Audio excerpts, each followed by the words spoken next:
மயிலாடுதுறை மாவட்டம் சீர்காழி தாலுகா கொள்ளிடத்தில் தமிழ்நாடு ஊரக வளர்ச்சித்துறை கிராம ஊராட்சி மேல்நிலை நீர்த்தேக்க தொட்டி ஆபரேட்டர், தூய்மை பணியாளர் மற்றும் தூய்மை காவலர்கள் சங்கத்தின் ஆலோசனை கூட்டம் நடந்தது.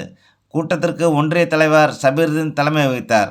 மாவட்ட குழு உறுப்பினர் சரளா, பொருளாளர் சுந்தரமூர்த்தி ஆகியோர் முன்னிலை வகித்தனர். மாவட்ட தலைவர், மாவட்ட துணை செயலாளர் ஆகியோர் சங்க நோக்கங்கள் குறித்து விளக்கி பேசினர்.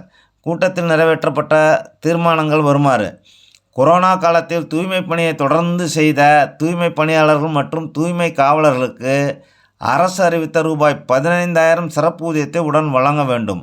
நீர்த்தேக்க தொட்டி ஆபரேட்டர்களுக்கு கடந்த 2016ஆம் ஆண்டிலிருந்து வழங்க வேண்டிய 7வது ஊதியக்குழு நிலுவைத் தொகையை வழங்க வேண்டும்.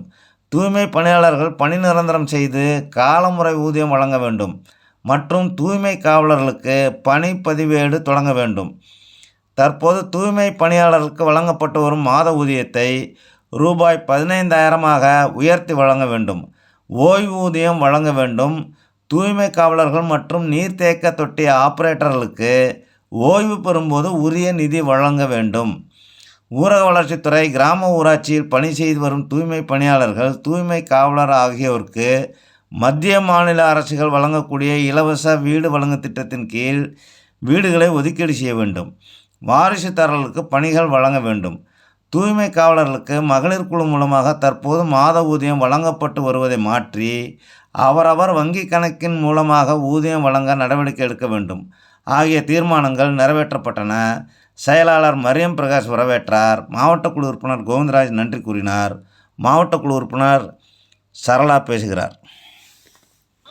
நாங்கள் நிலவில் இருக்க எல்லா சம்பளத்தையும் நாங்கள் முயற்சி பண்ணுவோம்.